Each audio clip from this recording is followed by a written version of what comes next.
2 अज्ञात व्यक्तियों द्वारा उनके काफिले पर गोलियां चलाई गई। इस घटना में श्री ओवैसी सुरक्षित बच गए, लेकिन उनके वाहन के निचले हिस्से में 3 गोलियों के निशान दिखाई दे।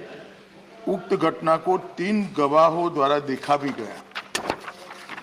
इस संदर्भ में एक प्रथम सूचना रिपोर्ट अपराध संख्या 45/22 अंतर्गत धारा 307 भारतीय दंड संहिता और धारा 7 आपराधिक कानून संशोधन अधिनियम 1932 थाना पिलखुआ जनपद हापुड़ में पंजीकृत किया गया और इसकी विवेचना की जा रही है। मौखिक सूचनाएं श्री ओवैसी के द्वारा भेजी गई।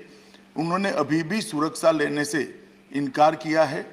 मैं सदन के माध्यम से श्री ओवैसी को विनती करना चाहूँगा कि वो तत्काल सुरक्षा ले ले और हम सबकी चिंता का समाधान करें। धन्यवाद।